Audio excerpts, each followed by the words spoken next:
Did you come in last night or this morning? Last night, yeah. I tried to, and the weather was terrible yesterday. It was worse than this morning. Sometimes the morning is Yeah. better than the night. Because of the weather. Yeah, I was gonna fly in, but I couldn't get in because of the weather. And I thought, well, just. Ready when you are, Matt. Oh, okay. Okay. All right, we need to. I can, another use for my finger. Good morning.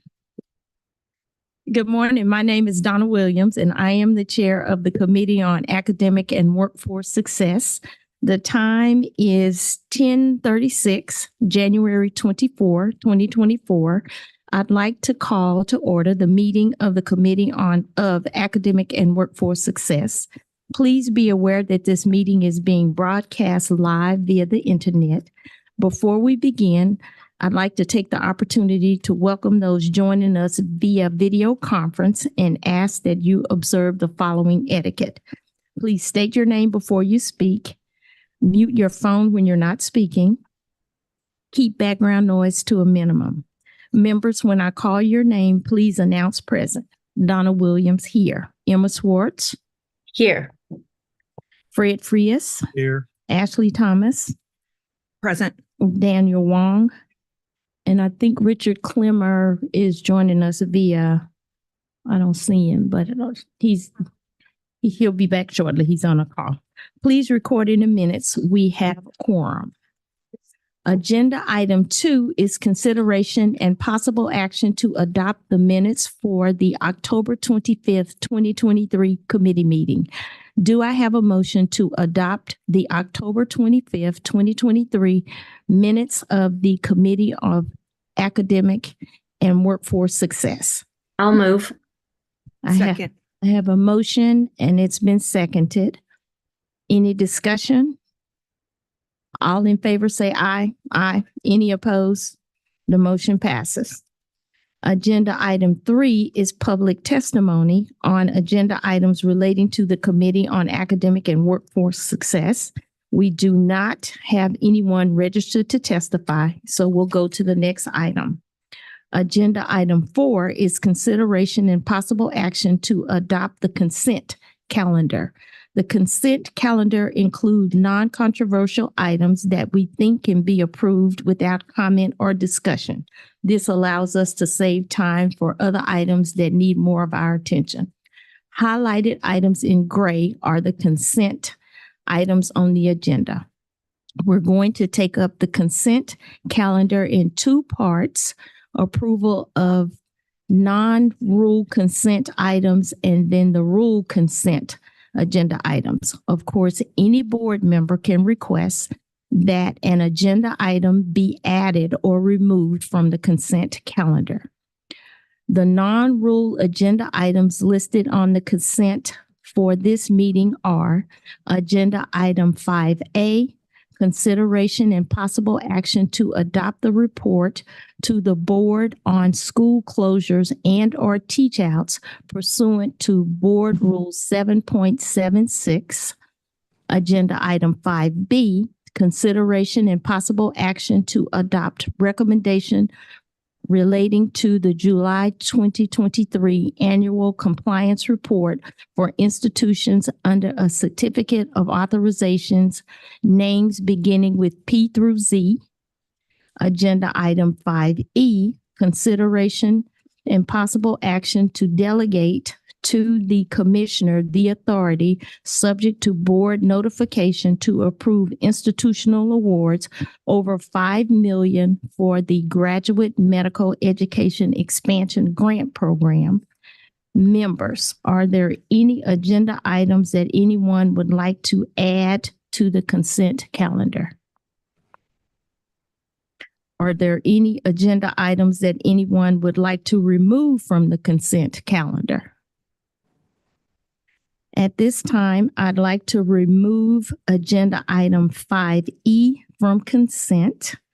Agenda item 5E is consideration and possible action to delegate the commissioner the authority, subject to board notification, to approve institutional awards over 5 million for grant medical education expansion grant program. For the graduate medical education expansion grant program. Do I have a motion for approval for the non-rule consent calendar as amended? So moved. Motion. I have a motion by Ashley, and seconded by, who made the second? Rick Clemmer. I thought I heard somebody, Mr. Clemmer. Thank you. Is there any discussion? All in favor, say aye. Aye. Aye. Any opposed? The motion passes. Members, the next agenda item on the consent are the rules items. The rules placed on the consent calendar are those that are technical, conforming, or implement non-controversial policies around which there is consensus. Agenda item 5H2, consideration and possible action to adopt proposed amendment to Board Rules, Chapter 2, Subchapter J, Section 2.202, concerning approval of distant education for public institutions.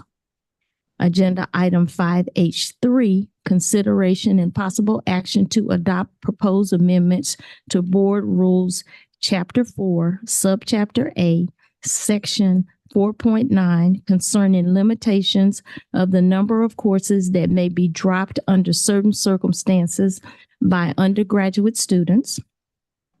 Agenda item 5H4, consideration and possible action to adopt proposed repeal of Board Rules, Chapter 4, Subchapter P, Sections 4.255 through 4.264, concerning approval of distance education courses and programs for public institutions.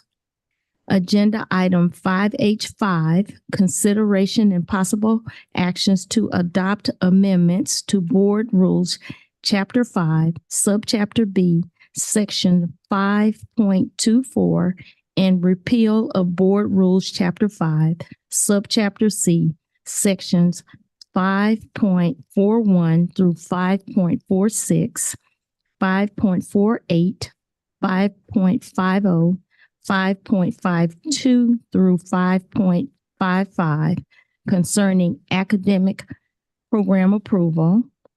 Agenda item 5H6, consideration and possible action to repeal Board Rules, Chapter 9, Subchapter J, Section 9.181 through 9.186, Subchapter L, Sections 9.550 through 9.555, Subchapter N, Sections 9.670 through 9.678, concerning academic program approval.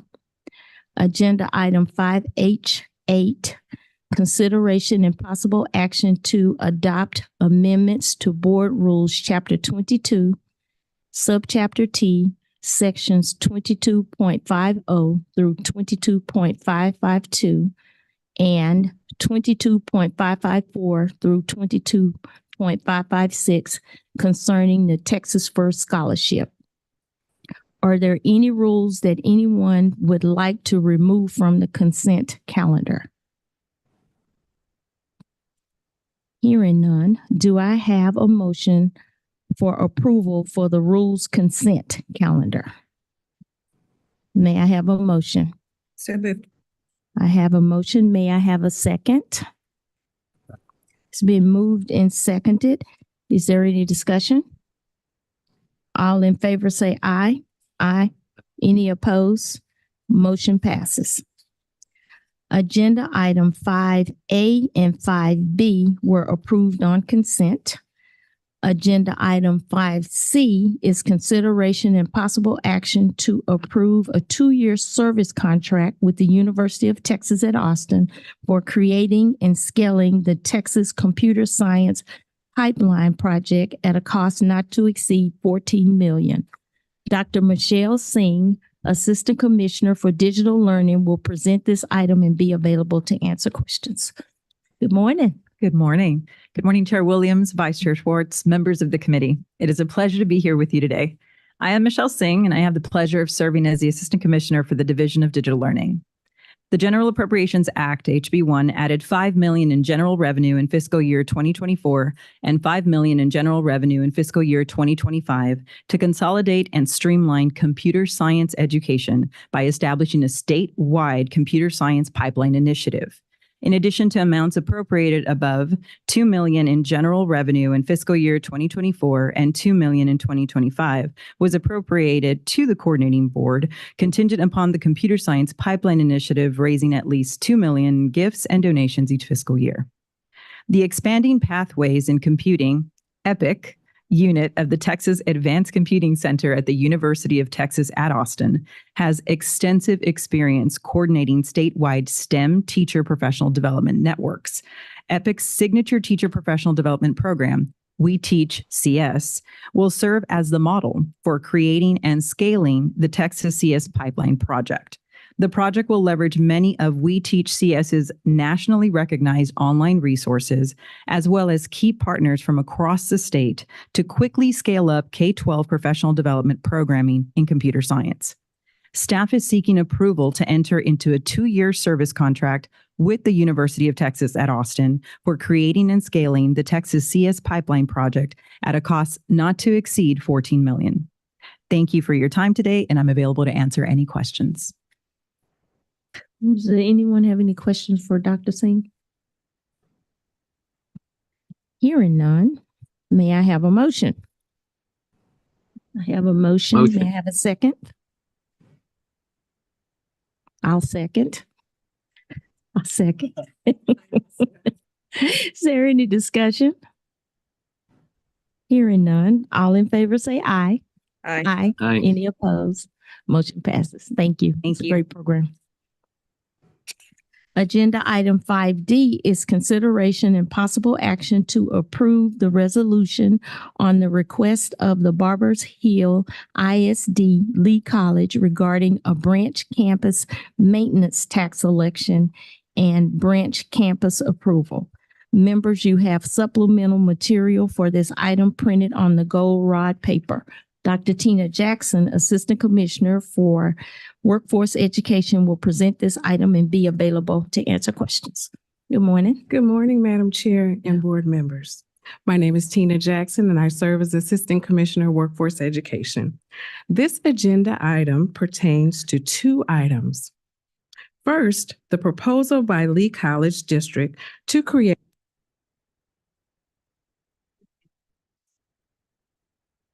We lost your sound.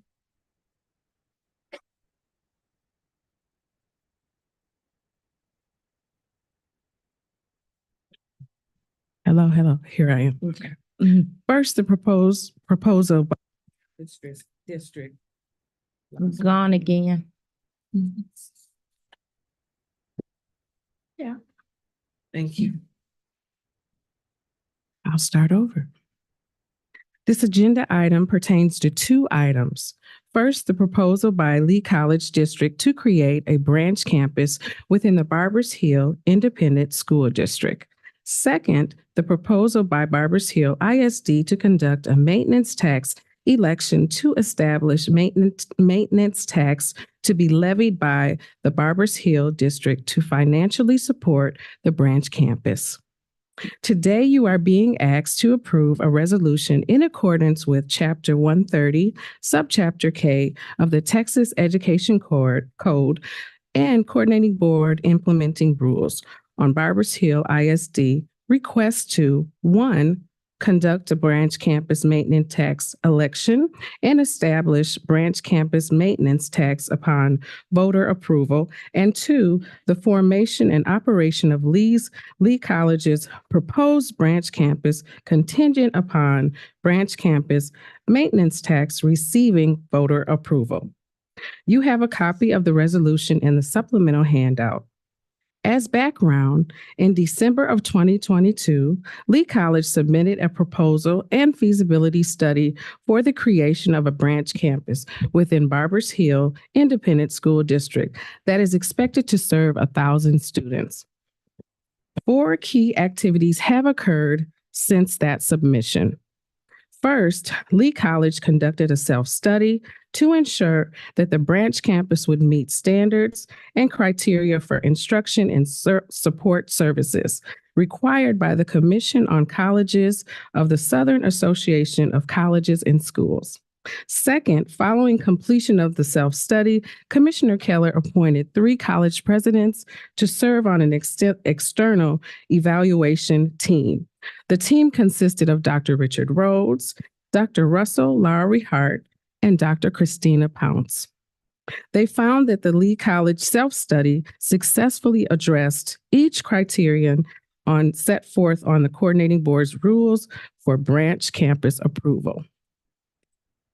Third, in February of 2023, coordinating board staff conducted a site visit and concluded that all requirements for approval of a branch campus had been met. And fourth, in late 2023, Barbers Hill ISD submitted a certified voter petition to the coordinating board for a maintenance tax. Based on the coordinating board staff review of this information provided by Barbers Hill ISD, the following 3 things have occurred. First, the proposed tax does not exceed 5 cents on each $100 valuation of all taxable property in Barbers Hill ISD jurisdiction.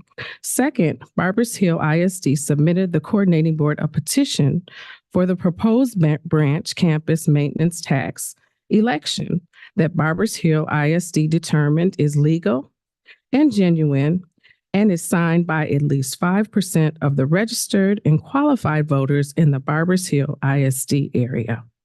And third, the proposed tax is feasible and desirable under the Texas Higher Education Coordinating Board rules.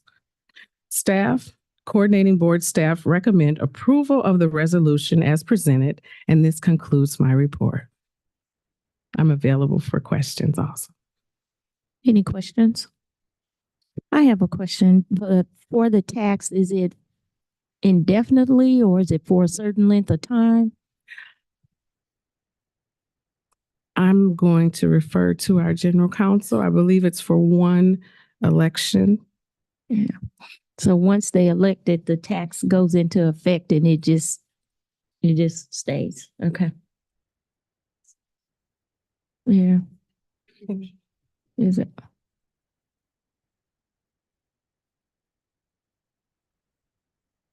I'm not sure whether that's accurate, Ms. Williams. I think we'd have to look into whether they'd have a roll back on that tax rate. But we can look into that and get back to you. All right, just curious. Okay. Absolutely. All right, anyone else? Okay, hearing none, may I have a motion? So moved.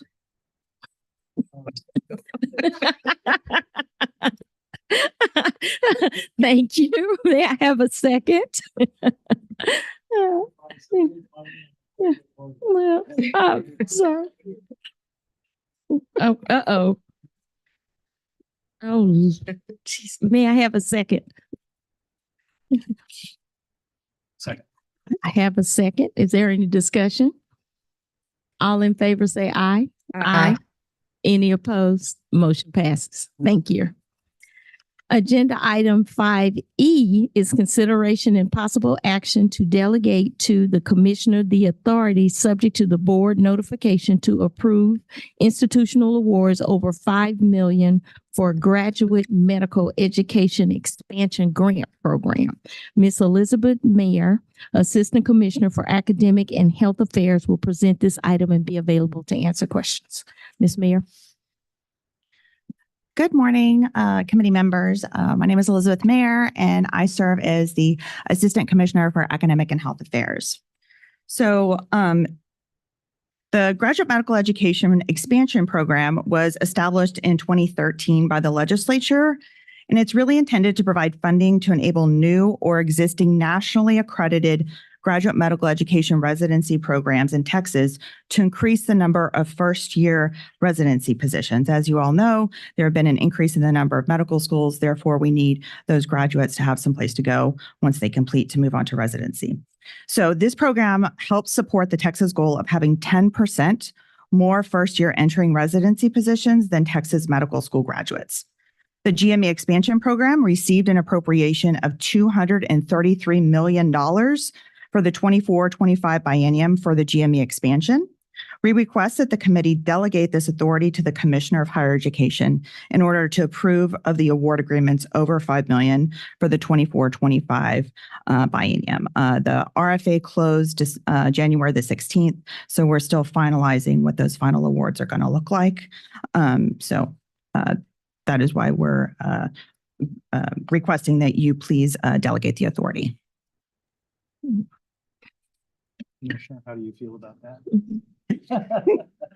Yes, please do that. Yeah, you're definitely going to get some calls, Mr. Chairman, if we're not able to get those dollars. I brought that up. Any additional questions or comments?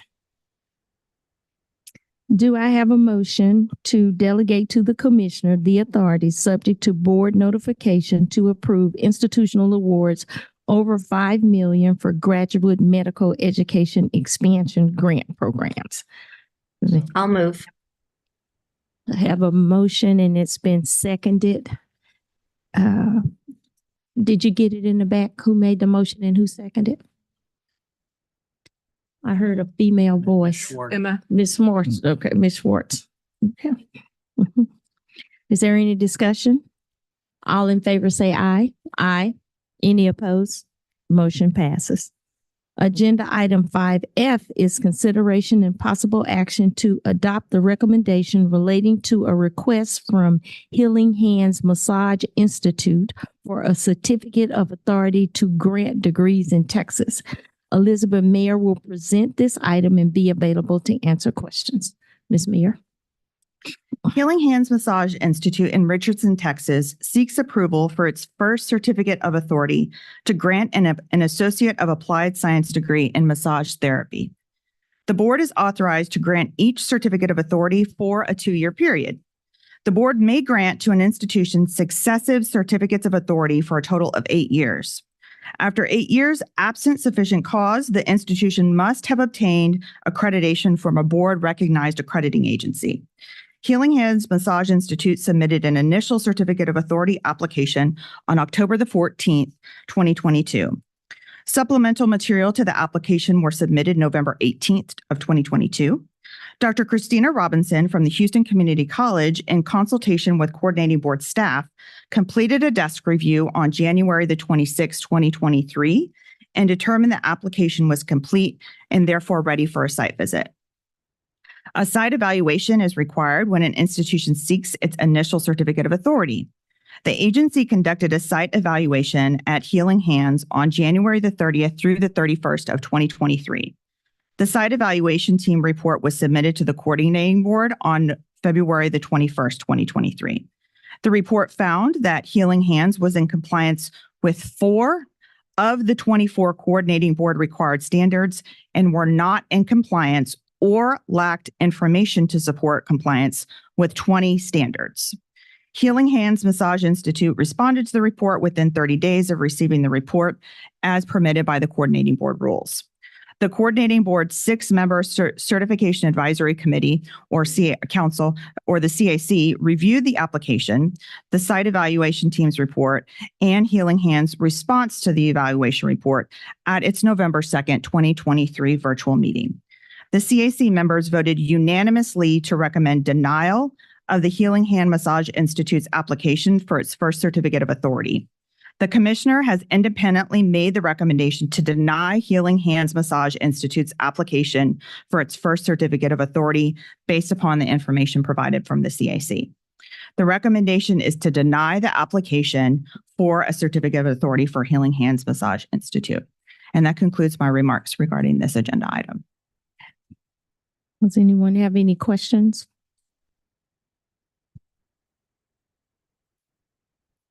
I think I have a question. Okay. So we're going to take the motion, and the motion is to deny it. Correct. That's correct. Yes, ma'am. Okay. So may I have a motion based on staff recommendation and commissioner's recommendation to deny? So moved. May I have a second? Second. We have a motion made by Ashley and a second made by Daniel, by Mr. Wong. Is there any discussion? All in favor say aye. Aye. Any opposed? Motion passes. Agenda item 5G 1 through 3 are requests for new degree programs. Representatives from each institution will be available to answer questions at tomorrow's quarterly board meeting, removing the requirement for them to attend both the committee and the board meetings will reduce travel time and costs for the institution. Today was a horrible day to travel, so today was a good day for them to skip.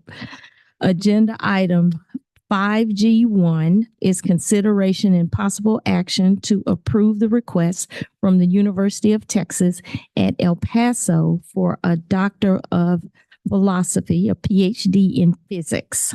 Elizabeth Mayer will present this item and be available to answer questions. Ms. Mayer? Yes, ma'am. The University of Texas at El Paso is seeking approval to offer a Doctor of Philosophy degree program in physics that would begin in the fall of 2024. The proposed program would be offered face-to-face to students in El Paso. The program builds on faculty research strengths in quantum information science, clean energy, nano and biomedical applications, and defense applications. UTEP will pay for the first semester of tuition for all students. Research associates would have full tuition coverage for up to 6 years, and teaching assistants would have 60% of tuition covered for up to 3 years. Non-resident students who are teaching or research assistants are going to be charged the in-state tuition rates. And this program would offer research specialties in quantum information science, opening computer and data science jobs opportunities to these graduates. Nationally, an MC analysis showed 1,042 average monthly postings for physicists over the previous 10 years. The number of physicists hired was 22% less than the number of job postings, indicating an unmet professional demand nationwide. In Texas, according to MC, there were an average of 469 unique annual postings for physicists in Texas over the last 10 years. When astronomy and computer and information research scientist jobs are also included, there were 1,823 average annual job openings. The number of Texans hired for physics jobs was 40% less than the number of monthly job postings, indicating an unmet state need. In accordance with the institution's proposed hiring schedule, UTEP will hire 2 core faculty members to start in the fall of 2024, and then a 3rd core faculty member to start in the fall of 2025, and lastly, a 4th core faculty member that will start in the fall of 2026. That concludes my remarks regarding this agenda item. Members, any questions for Ms. Mayer? Hearing none, do I have a motion to approve the request from the University of Texas at El Paso for a Doctor of Philosophy, a PhD in physics? May I have a motion? I'll move. I have a motion by Ms. Swartz. May I have a second? Second. Second by Ms. Ashley. Is there any discussion? All in favor say aye. Aye. Any opposed? The motion passes. Agenda item 5G2 is consideration and possible action to approve the request from the University of Texas Medical Branch at Galveston for a Doctor of Nursing Practice, a DNP in nurse anesthesia. Elizabeth Mayer will present this item and be available to answer questions. The University of Texas Medical Branch at Galveston is seeking approval to offer a Doctor of Nursing Practice, or a DNP, degree program in nurse anesthesia, and that would begin in the fall of 2024. The proposed program would be offered face-to-face to students in Galveston. If approved, the program would be the 8th nurse anesthesia program in Texas. The institution is seeking accreditation for the program from the Council on Accreditation of Nurse Anesthesia Educational Programs, or the COA. Nurse anesthetists are the highest paid nurse practitioners earning an average starting salary of $158,000 in Texas. To practice anesthesia, nurses must hold a DNP in nurse anesthesia from a COA accredited program and pass a national certification exam to become a certified registered nurse anesthetist. Existing DNP and nurse anesthesia programs in Texas are at capacity. Admissions data from 2020 show Texas institutions received 1,120 qualified applicants for just 205 available positions. The job outlook for CRNAs is positive. The Bureau of Labor Statistics and the Texas Workforce Commission predict an above average growth for CRNA positions through 2030. The institution have all the faculty in place prior to the program starting, so no additional hires will be needed for the program in years 1 through 5. And that concludes my remarks regarding this item. Any questions for Ms. Mayer? Okay, hearing none, do I have a motion to approve the request from the University of Texas Medical Branch at Galveston for a Doctor of Nursing practice, a DNP in nurse anesthesia? May I have a motion? May I have a second? Second. It's been moved and seconded. Is there any discussion? Hearing none, all in favor say aye. Aye. Aye. Any opposed? Motion passes. Agenda item 5G is consideration and possible action to approve the request from the University of Texas Rio Grande Valley for a Doctor of Philosophy, a PhD in computer science with interdisciplinary applications. Elizabeth Mayer will present this item and be available to answer any questions. The University of Texas Rio Grande Valley is seeking approval to offer a Doctor of Philosophy degree program in computer science with interdisciplinary applications that would begin in the fall of 2024. The proposed program would be offered face-to-face to students in the Rio Grande Valley. The job outlook for computer science faculty and researchers is promising. The Bureau of Labor Statistics and the Texas Workforce Commission predict above average growth in computer science faculty positions through 2030, with TWC anticipating an average 328 computer science faculty vacancies each year. In 2021, Texas public institutions combined produced 124 students, far fewer graduates than needed to fill the annual job vacancies. The institution will hire two tenure track faculty in years 1 through 5. And that concludes my remarks regarding this agenda item. Happy to answer any questions. Any questions for Ms. Mayer? You guys are awfully quiet this morning. I know. On that note, do I have a motion to approve the request from the University of Texas Rio Grande Valley for a Doctor of Philosophy, PhD in computer science with interdisciplinary applications? I have a motion by Fred Frias. May I have a second? I'll And a second. Second by Daniel Wong. Is there any discussion? All in favor say aye. Aye. Aye. Any opposed? Motion passes. Agenda item 5H are the proposed rules.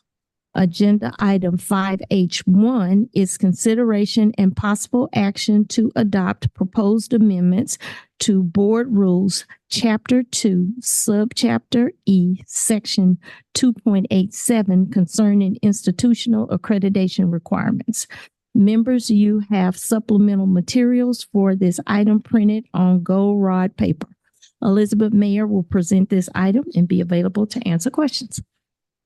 As Ms. Williams said, you all have that revised text in the supplemental material, and the change was really just language to the accrediting agencies. There wasn't any policy changes or anything like that. So the Texas Higher Education Coordinating Board proposes to amend rules in Texas Administrative Code, Title 19, Part 1, Chapter 2, Subchapter E, Section 2.87 concerning approval of baccalaureate degrees at public junior colleges. And in addition, we also want to add new rules in Texas Administrative Code, Title 19, Part 1, Chapter 4, Subchapter J concerning recognized institutional accreditors. These rules align with the U.S. Department of Education rules that now allow historically regional accrediting organizations to accredit institutions anywhere in the country. And I just want to let you all know that you'll be hearing much more about this topic tomorrow and given some additional details during our major policy discussion for ACE. And they'll be providing some information on the historic regional accreditors and just accreditation in general. But in terms of the rules, specifically the amended section authorizes a public junior college with a baccalaureate degree the ability to change accreditors if it has already been approved by the Southern Association of Colleges and Schools and the Commission on Colleges, or what you all may have heard as SAC-COC.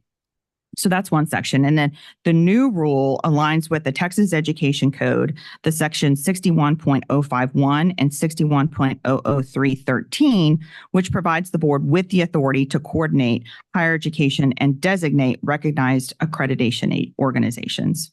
So in terms of the rule, we did not receive any public comment on this, and we recommend adoption of these rules. Okay. All right. Members, any questions?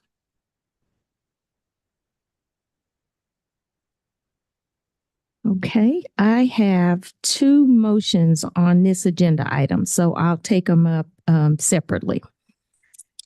The first one is, do I have a motion to adopt proposed amendments for Board Rules Chapter 2, Subchapter E, Sections 2.87 concerning institutional accreditation requirements?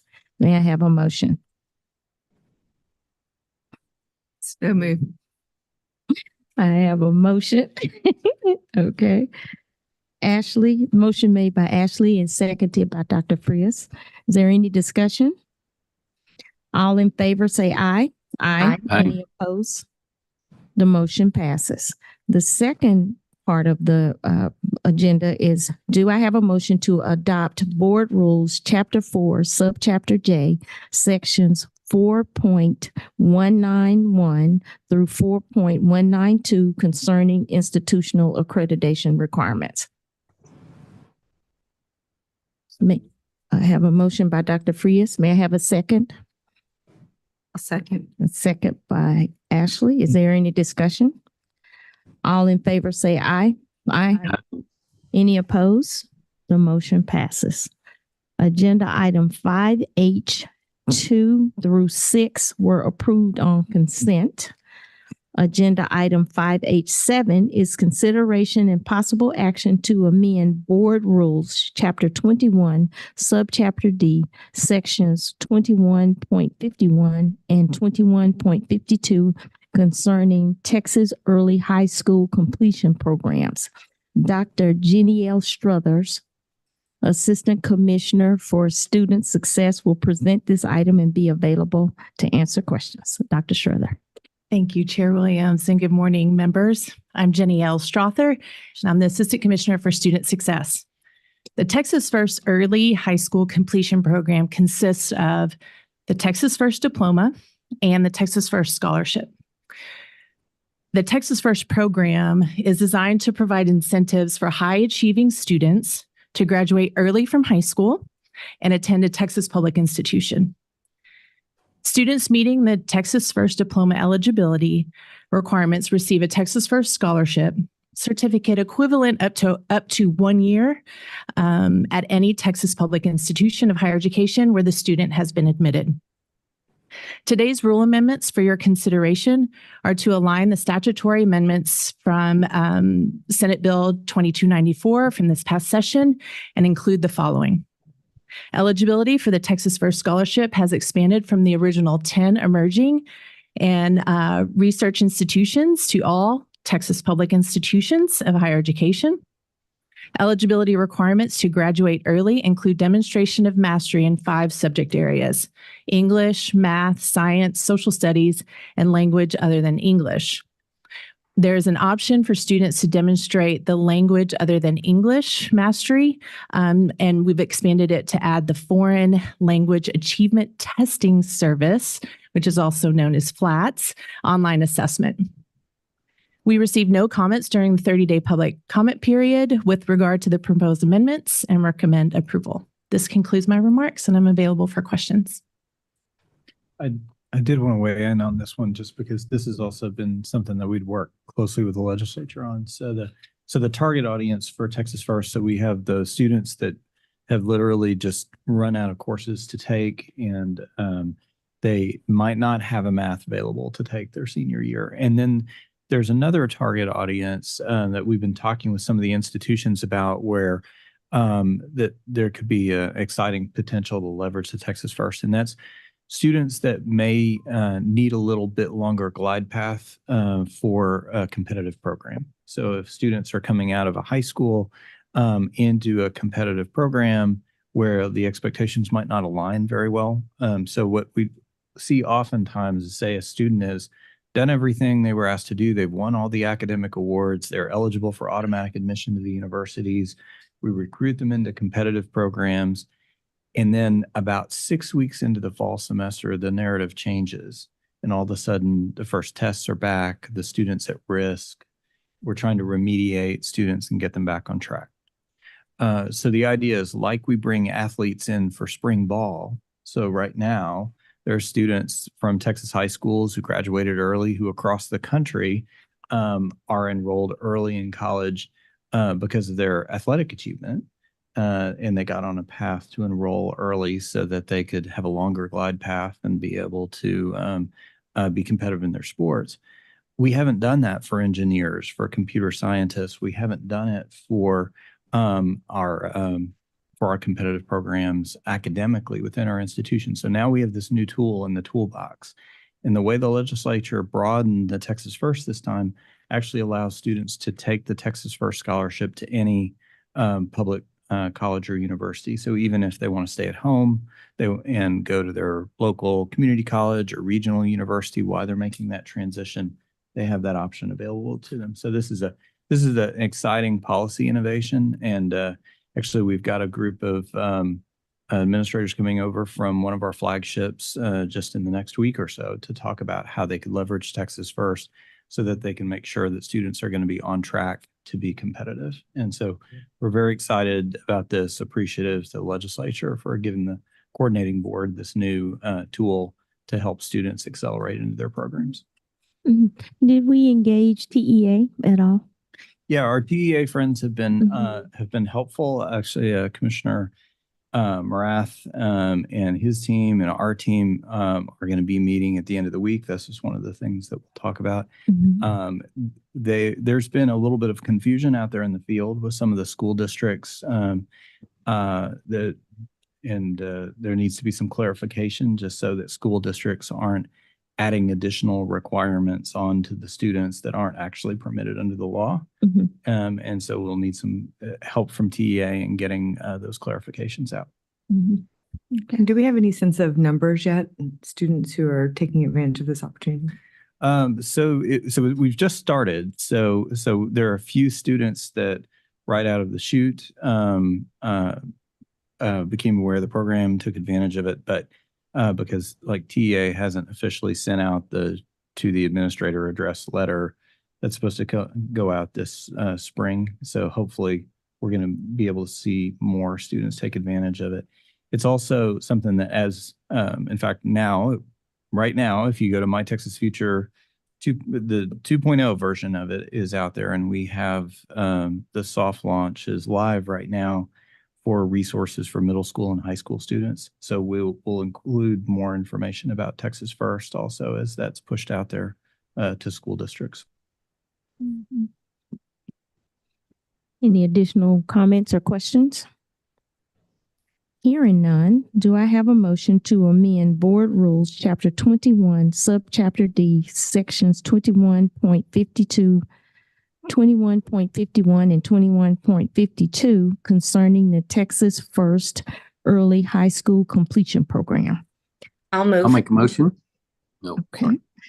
I heard Emma Schwartz and Mr. Clemmer. Is there any discussion? All in favor say aye. Aye. Aye. Any opposed? The motion passes. Agenda item 5H8 was approved on consent. Agenda item 5H9 is consideration and possible action to amend and adopt Board Rules, Chapter 22, Subchapter N, Sections 22.265 through 22.277 concerning the Texas Leadership Scholars Program. Dr. Jenny L. Strother will present this item and be available to answer questions. Thank you, Chair Williams. The Texas Leadership Scholars Program is a premier scholarship program for high achieving, low income students, focusing on our top 10% students. Students receiving a scholarship covering 100% of their tuition and fees and a housing and food stipend for all 4 years of their experience. Students also receive academic support and leadership development through participating in living learning communities, mentoring, undergraduate research, including opportunities to attend leadership conferences and study abroad opportunities. As you know, we've been able to enroll 2 cohorts by leveraging GEAR funding. And to this date, we have 522 high achieving Texas students participate in this program. And our first cohort, this is all preliminary data, but our first cohort has experienced a 95% persistence rate. And our second cohort is at 98%, which is well above our statewide average. Today's rule amendments for your consideration include the following. We are requesting to amend Chapter 22 and adopt Subchapter N for new rules regarding the Texas Leadership Scholars Program. The new rules provide clarity and guidance to students, participating institutions, and coordinating board staff for the program's implementation. There were 2 comments received during the 30-day public comment period regarding this rule. And although the comments focus on eligibility, transferability, and hardship clarifications, no major changes to the rules were required. This concludes my remarks, and I'm available for questions. So I have to weigh in that we're so excited about the partnership with the institutions for Texas Leadership Scholars. So the intent is to try to make sure that these are high achieving students from low income backgrounds. And y'all will remember when we were looking into the kind of data that Dr. Troutman was sharing, we will see large numbers of even high achieving students eligible for automatic admission who don't enroll directly in any college in Texas or around the country. And so so part of the intent here is to engage talented students early, remove financial barriers, make sure that they've got support, they've got opportunities to do research with faculty members, they've got internship opportunities. Jenny L. alluded to, we actually had leadership scholars participate in a study abroad over the summer in Costa Rica that was focused on sustainability. These are students that may never have been outside the state before, so that we're able to participate as part of their academic program. Also, the legislature this session enabled us to add a new research doctorate component to the leadership scholar. So we're going to have, so steady state, we'll have somewhere in between 1,000 and 1,200 undergraduates, and as we scale up, we'll have about 300 research doctorate students from low income backgrounds, either who graduated from Texas institutions or who graduated from Texas high schools. So even if they went out of state and they came back to pursue their doctorate, to get their doctorate in physics at UTEP, right? They get a supplement to their fellowship. That's a 4-year commitment. That's a supplement to their fellowship to try to increase our pipeline of students into our research doctorate. So again, we're really excited about this. This is another program that we incubated with the GEAR funds that the legislature got behind with recurring funding, and they actually broadened the scope of the program. And so, we're delighted to be able to now get the rules in place to move this forward. Awesome. Any additional questions or comments? Hearing none, do I have a motion to amend and adopt new board rules, Chapter 22, Subchapter N, Sections 22.265- through 22.277 concerning the Texas Leadership Scholars Program? May I have a motion? So moved. I'll make a motion. Okay, I have a motion made by Dr. Frias and seconded by Ashley. Is there any discussion? All in favor say aye. Aye. Aye. Any opposed? The motion passes. Agenda item 6 is adjournment. There is no further discussion. If there's no further discussion, may I have a motion? And may I have a Motion. second? Second. All in favor? Aye. The Aye. motion passes. Now we'll take a short break to allow staff to set up for the Agency Operation Committee meeting. The next meeting will begin shortly.